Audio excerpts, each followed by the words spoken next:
The Fall of Azura Kingdom, Part 1. The Kingdom of Azura was a small, peaceful place.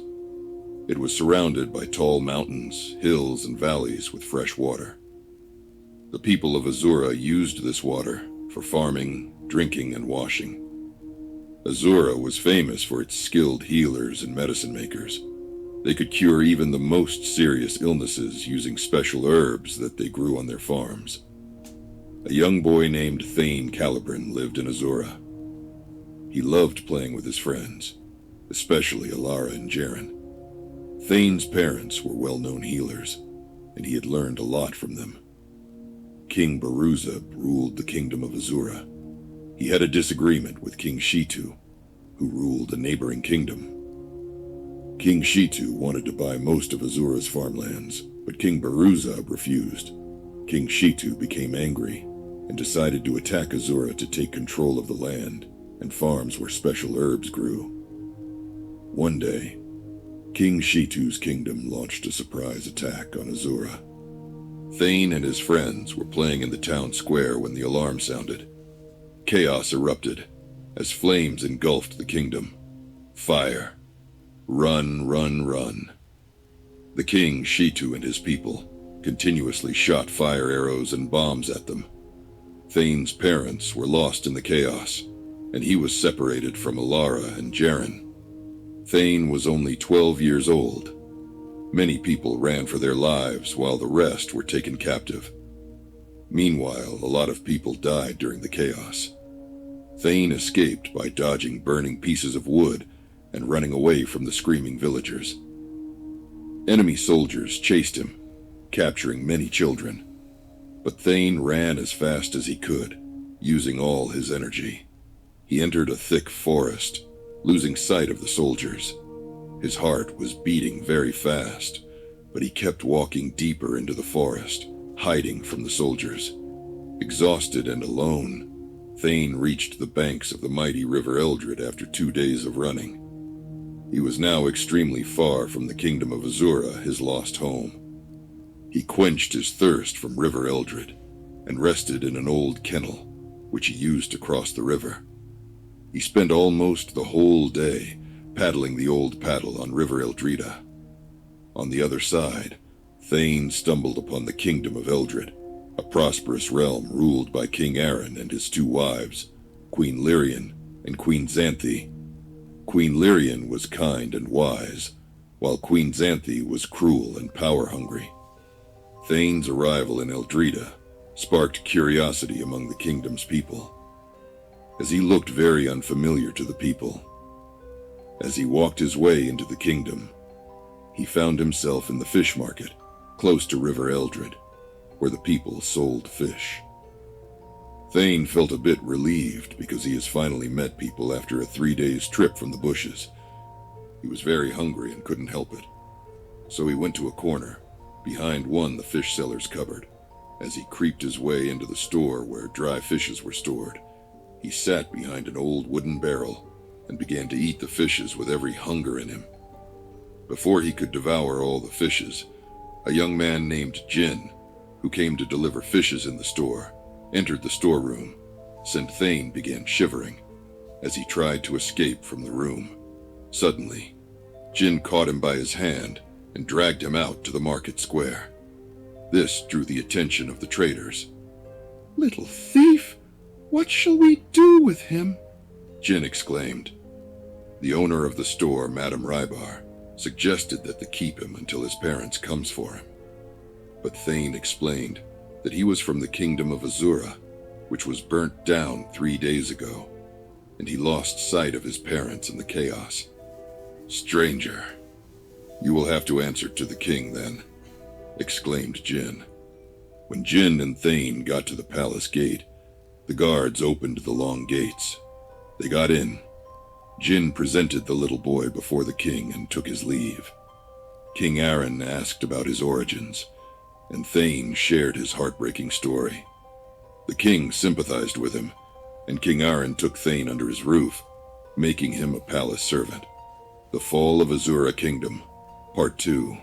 However, Queen Xanthi's malice made Thane's life miserable. She resented his presence and treated him harshly.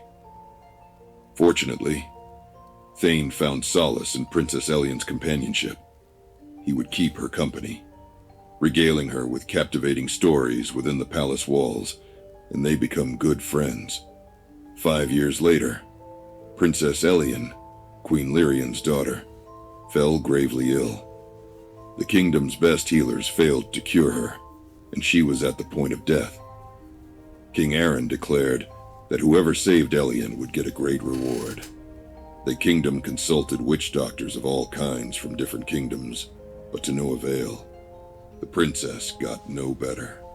Thane, determined to help, approached King Aaron and offered to prepare a medicine using his knowledge from Azura Kingdom. The king agreed, and Thane ventured into the nearby forest to gather rare herbs. With his medicine, Thane cured Princess Elian, and she was healed. King Aaron honored his promise. Thane was promoted to become the palace's greatest doctor. Thane played his role well, but he was not satisfied. It has been 5 years since he fled from his kingdom. He had always wished to go back to Azura to see if there was any survivors, but he never got the opportunity. As years passed, Thane became a member of the royal family. He faced new challenges. Queen Xanthi's resentment grew, and she plotted against him. But Thane's bravery, wisdom, and healing skills earned him the love and respect of the people. Thane and Elian's bond strengthened, and they worked together to improve the kingdom. Thane introduced Azura Kingdom's medicine-making techniques, establishing Eldred as a hub for healing and learning. During the festivities, Thane made a heartfelt wish to King Aaron. "Your Majesty, I'm eternally grateful for your kindness. I wish to return to my lost kingdom, Azura, to see if any of my people survived the destruction."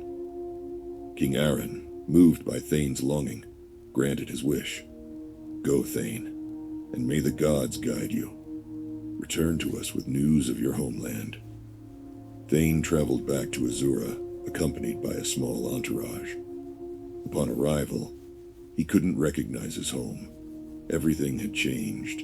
Only a few people occupied the main land, and the rest of the places were filled with bushes. He was disappointed because he couldn't recognize anyone. He spent weeks searching for traces of his family, but found none. He asked questions, but the people couldn't understand. It was already 15 years past since the fall of the Kingdom of Azura. Most of the people that lived there were migrants, farmers who came to trade herbs, which was the kingdom's present source of income. Thane found some survivors, but they couldn't recognize him. The desolation overwhelmed him. One fateful night, Thane sat amidst the rubble. Outside an old hut, heard footsteps. He turned to see Elian, her face aglow in the moonlight. "Elian, how did you get here?" "The road is very dangerous," Thane said. "I crossed the river. Remember you described the way to me some years back." "The gods guided me," Elian replied. "Thane, why did you stay away?" "Please come back, our people want you back," Elian said, tears streaming down her face. "Elian, you must be very brave to find your way here, but I'm sorry I can't come back to Eldred now. Azura is my home. I can't leave. I'll have to stay to help my people rebuild all we have lost," Thane replied. Elian confessed her love to Thane. His heart swelled. No one had ever looked at him with such love. While the kingdom of Eldred was in search for the Princess Elian, she spent some days with Thane, exploring the great mountains of Azura. She loved the kingdom, and she didn't want to return home. Thane had to lead Princess Elian home to Eldred to see her father, so that the search party will dissolve.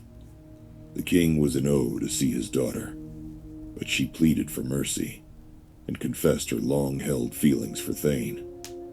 It was very hard, but the blessed their union. Thane took Elian's hand, and together they returned to Azura under the stars.